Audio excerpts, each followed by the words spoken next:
All right, Asa, page 2. I'm sorry, page 1. I said 2. Page 1. PHR. Thrill, stop, dive, thrown, three, thrust, dash. All right, good. Let's look at page 2. 1, 2, 3. 7. 1, 2, 3. Right here. Oh. Right here. Reading right here. Standing right here. Okay, good. 55. What's in my set symbol? 1, 2, 3. 3. Green fish swim in the Okay. sea. Dip and dive. Dip and dive.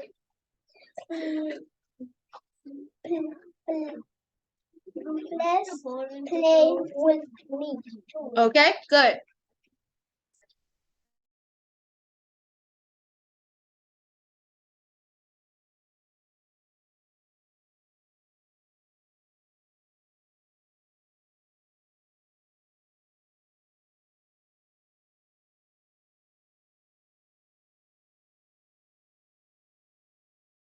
Braylee, bottom part of page 2.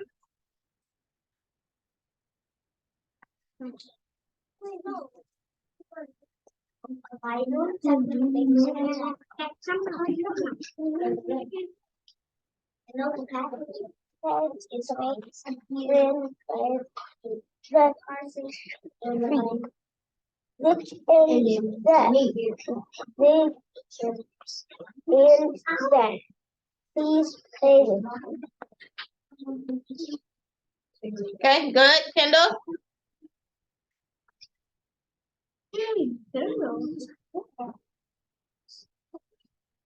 Classy girls.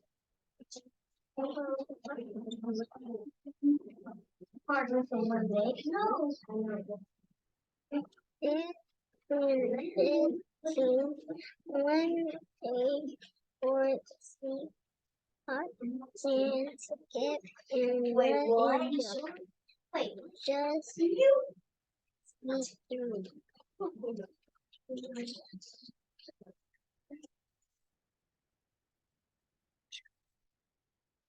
They not quite.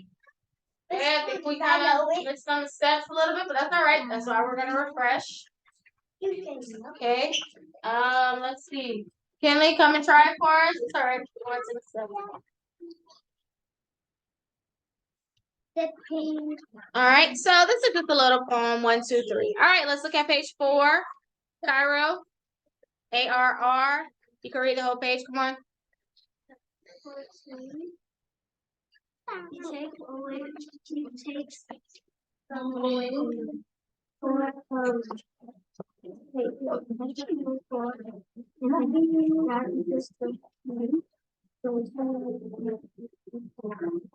they are far,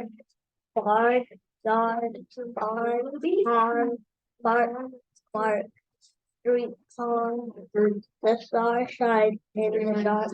I like to play in the park. Can you do a hard You can't take jump? 9 Box that is fun. 3. 1, 2, 9 minus 3 is 6, but not 3 minus 9. No, yeah.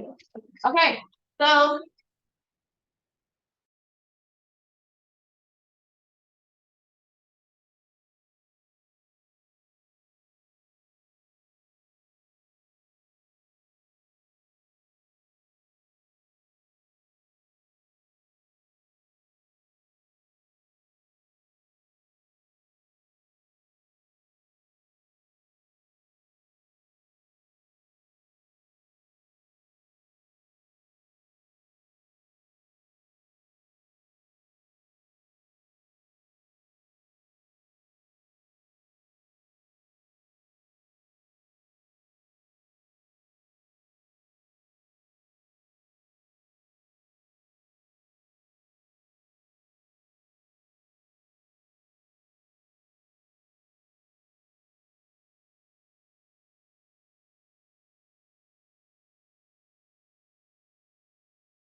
Okay, good. So that's ARR. Okay, so that's just an intro to our book. Tomorrow we'll start our first story in the book, which is Start the Car. Okay? All right, you can put your books away. Go ahead and get out your science and social studies. That's what we'll move on to. I like to. Okay. For All right, let's go to social studies, page 52. Wait, what? Social studies, page 52.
All right, so last week we continued our tour of America. Last week we went to Washington, D.C., which is the nation's capital. What are some things we can see in Washington, D.C.? What are some places we can see in Washington, D.C.? The Lincoln Memorial. The Lincoln Memorial. What else can we see, Braylee? The Washington Monument, Kendall.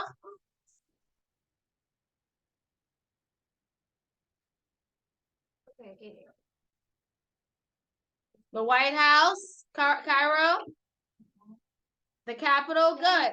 So a couple of things we can see whenever we visit Washington, D.C. A lot of cool things we can see and visit there. All right, then we went to Williamsburg, Virginia, where they show you what life is like in the 1700s. So let's look at 52. So this is not necessarily a state we're visiting. It's just like a portion of the land.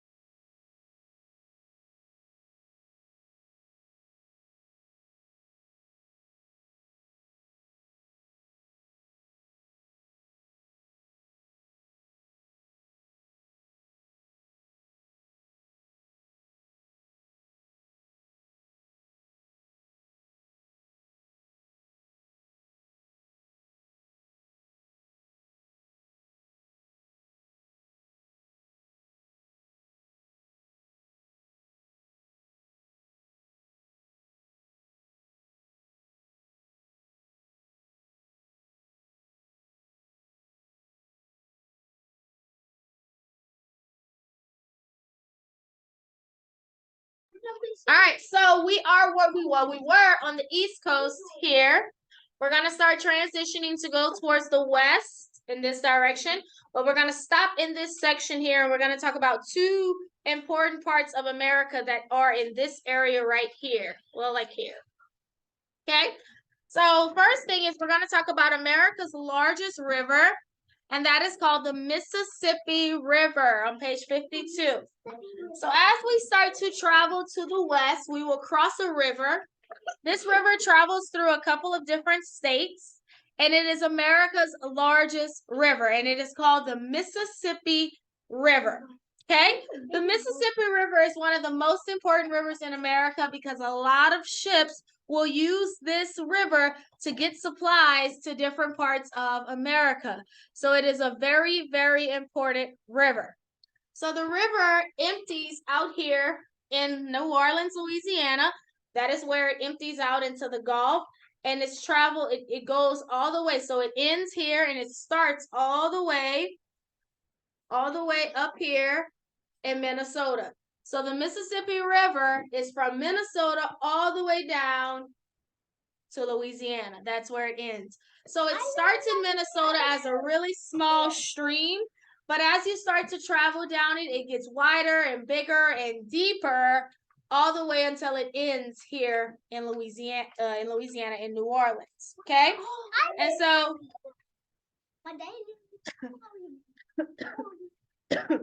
so in some places it's like 100 feet deep, right? It's a mile wide, 100 feet deep. So it's a very deep, very large river that travels across America, the Mississippi River. And so it's important, like I said, because a lot of ships use this river to bring supplies to different parts of America. So it starts in Minnesota and it goes all the way down until it ends here in New Orleans, Louisiana. Okay? So another important thing in America is the Great Plains. The Great Plains is in this area here.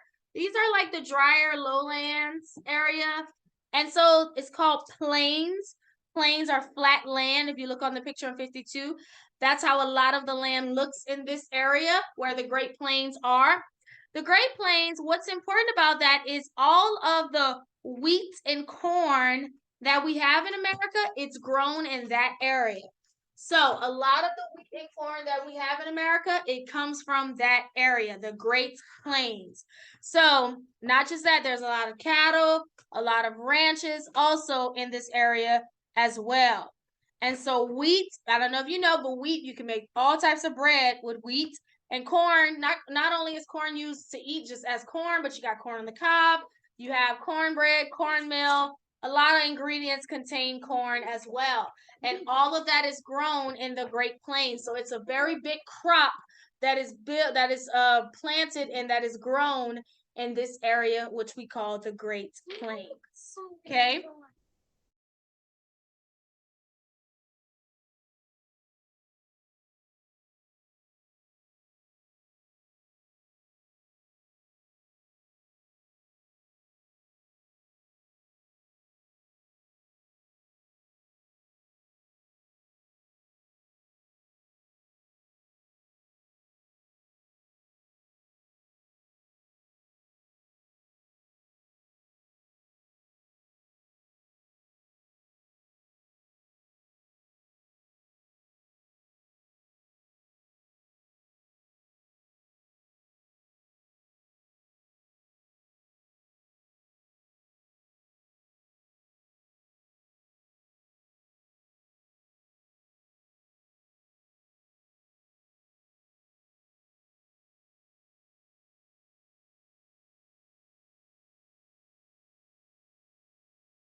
All right, so the Mississippi River, America's largest river, is responsible for helping a lot of ships travel throughout the country. And it starts in Minnesota, it ends in New Orleans, and then we have the Great Plains, which is in the it's a lot of flat land called plains or prairies, and a lot of wheat and corn. Most of the wheat and corn in our country is grown there. There's also cattle and sheep ranches there as well. All right, so next week we're going to start talking about what's called the national parks. As we start to move west, remember that's what I said. We were on the East Coast, and now we're going to start traveling to the west. Okay, so Mississippi River, Great Plains, and then we'll be in South Dakota next week. All right, let's go ahead and put that away. I think that's it. Yeah. Oh no, science. Sorry. All right, go ahead and get out your science. Let's look at page 58 real quick, and let's do that. So we talked about baby animals that are born, baby animals that hatch.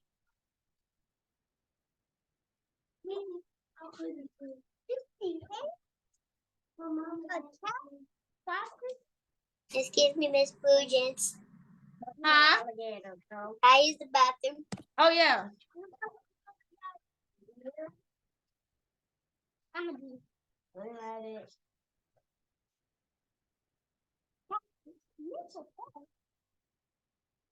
Sister, what is name? Why is it shaped like that? What happened to the head? Why is it so small? What's here? It was supposed to be leg.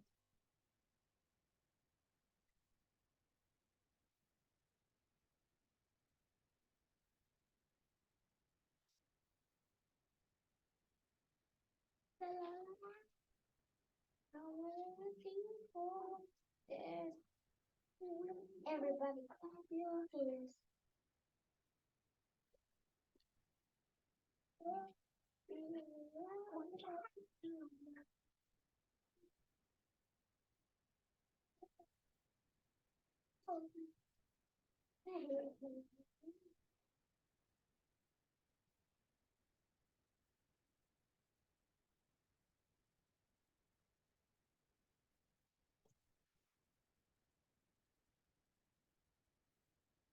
All right, so let's look at 58 and let's go over that.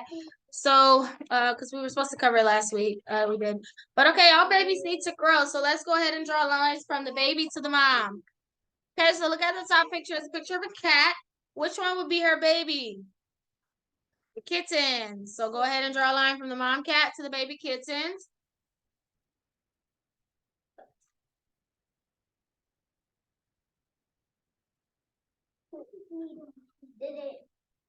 Next, we have the alligator.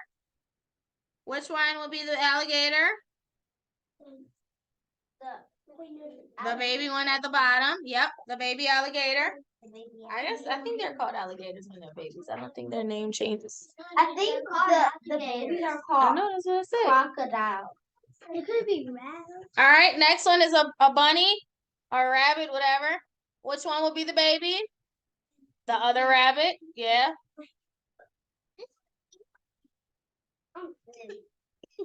Wait, yeah, one fox, 3 foxes. That's the baby.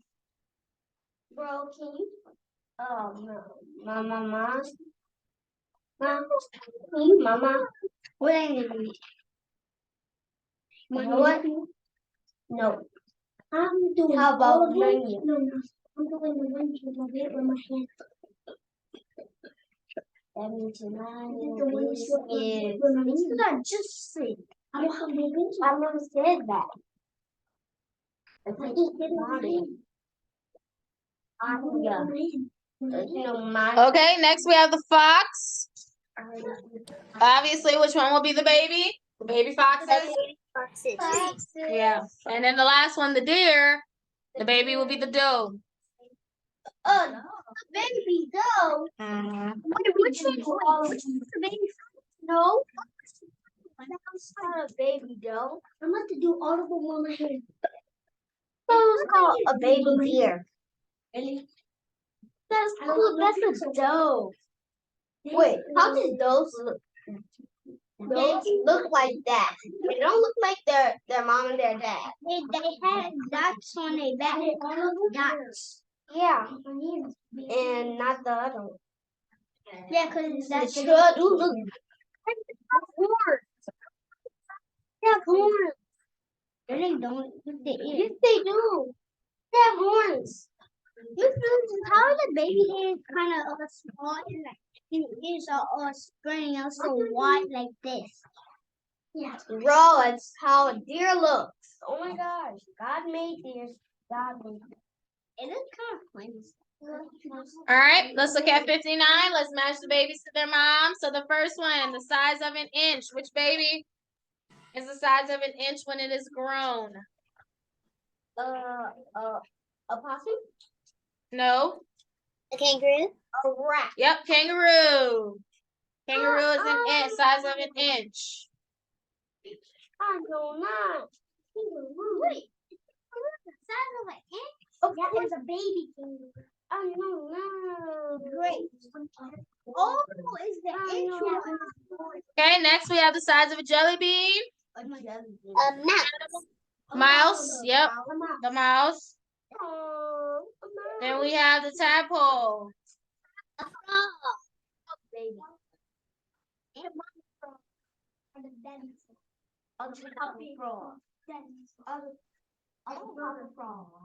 Tadpole?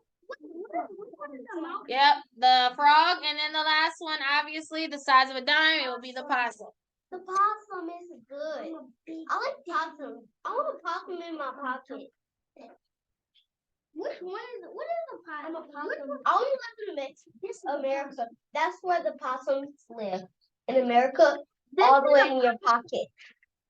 This is the possum.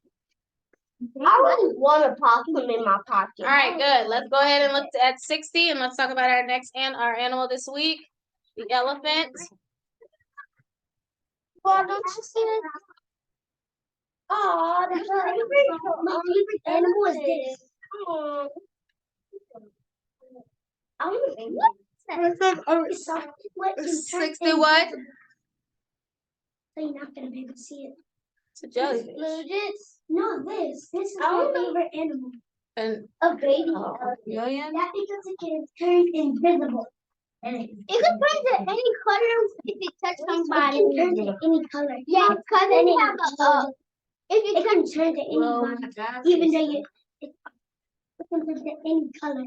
Yeah, if it touches something. No, this. No, my cousins have can turn to any color. If it don't touch it, it can turn to any color. But if you want to touch it, it can turn to a color.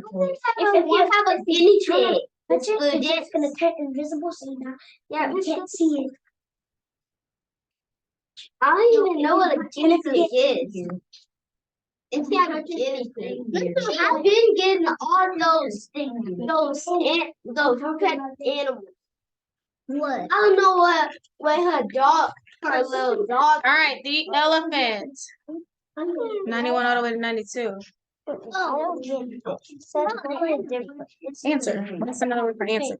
All right, so the elephant. So the elephant has very little eyes. He cannot see far. So God gave the elephant very large ears because he can hear really well. So elephants, they are very large animals, one of the largest animals in the world. And their eyes are really small, but God gave them really large ears so that they could hear really well. They can hear a leaf fall off of a tree. That's how well they can hear. So they are usually from Africa or India. That's two places you will find an elephant. They have African elephants and they have Indian elephants. Yeah, that's usually the two places you'll find. Now, of course, we can see them in a zoo, but elephants where they live, where they're from, is either Africa or India. Okay? So that's usually where they're actually from. But like I said, I know, have you seen one at the zoo before? Probably. I did. Yes, and so they brought them. Yeah, they brought them to America, but they're really from Africa and India. Okay, let's look at 63. Let's talk about what everyone notices about the elephant, which is the trunk.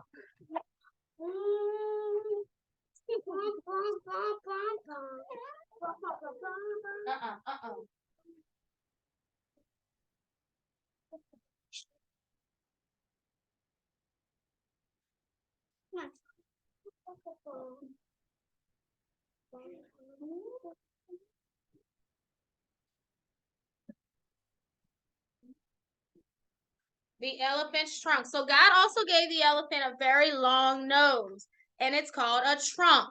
So the trunk is actually the elephant's nose. That's what it is. It's a long thing, but it's his nose. He uses his trunk for many different things. He can smell, with his trunk, and he can also smell really good. He can smell danger as well. Also, the trunk has like these pinchers at the end, and that's what he uses to grab and pick up food. So like if he's picking up a plant, he can either pick it up with his pinchers or he can wrap it up in his trunk. So the elephant uses his trunk not only to smell, but to also pick up different things as well. And so his trunk is also long enough to where he could reach at the top of a tree if he wants a leaf or anything like that. So his trunk is probably one of his most important parts of his body because he uses his trunk to breathe, but also to eat and to feed himself as well. 64. I can see inside his mouth with it.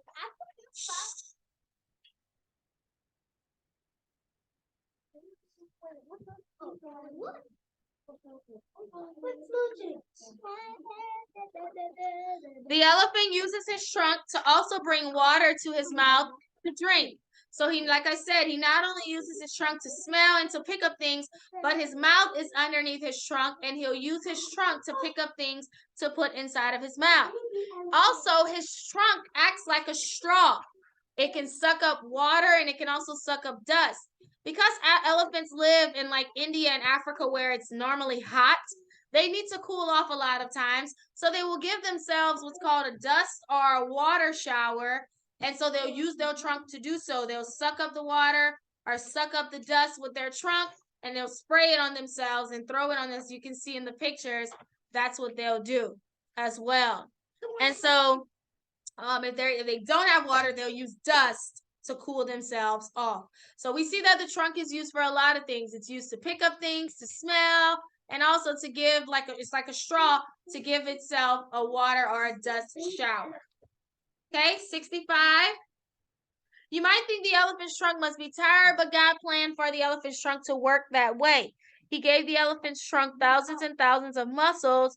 The elephant can pick up tree trunks with his his trunk as well, and he can also pick up something small like a little peanut. So the elephant is not only his trunk is also very strong because elephants will sometimes knock down trees, and they'll pick up the tree using their trunk. So the trunk is very, very strong as well. But what about the heavy? So let's talk about another part of the elephant which is the tusk. So his trunk is his nose, his tusks are teeth that grow out. Okay? So all elephants have tusks. You have the mother and the father. The mothers will usually have smaller tusks than the father. Elephants, and a tusk can weigh like 200 to 300 pounds. So they are really, really heavy, really large, and really big. The elephant will use his tusks for several reasons. The elephant uses his tusks to dig up the roots of trees so that he can knock the tree over. So whenever he wants to knock a tree over, he'll dig up using his tusk. He'll dig up the tree and then knock the tree over. His tusks also help him to fight. If an elephant has to fight off danger, like if a lion's trying to attack its baby or anything, or a hyena trying to attack its baby, it will fight those predators off with its trunk. Its tusks, I'm sorry. His tusks are used not only to dig up, but to protect itself as well. So the tusks are teeth, but that's not the only teeth an elephant has. An elephant does have teeth inside of his mouth. They usually only have like 4 teeth inside of their mouth, but they're really, really large. They can be like 10 pounds a tooth.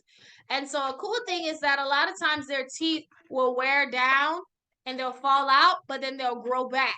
So kind of like how your teeth do, they'll fall out and they grow back. But the thing is, with an elephant, it can happen like 6 times. They can lose a tooth and then grow back. So pretty cool. Okay, 67. The elephant's feet are also round and flat to keep them from sinking in the ground. And so, of course, God made the elephant like that so that the elephant doesn't sink in the ground, but that the legs can support its heavy body. Okay, so that's the elephant. And so God made elephants special the way that they are. Every part of them has a purpose. Their trunk, they have large ears because they can't see well, but they can hear well. They have, their trunk helps them to get food, to take a dust or water shower, right? Their trunk picks up things, puts food in their mouth. Then they have their tusks, which will help them to dig up roots and trees and also to fight off any predators. And then their feet are round and flat to help support their bodies. Okay? All right, so that's elephants. So that's it for science this week. We'll discuss a little bit more tomorrow. Okay? All right, guys. So that is it for today. I believe we covered all of our lessons. Y'all have a good afternoon, Ace. You have a good afternoon, Ace. I will see you tomorrow for Bible. Okay? Okay. Bye-bye.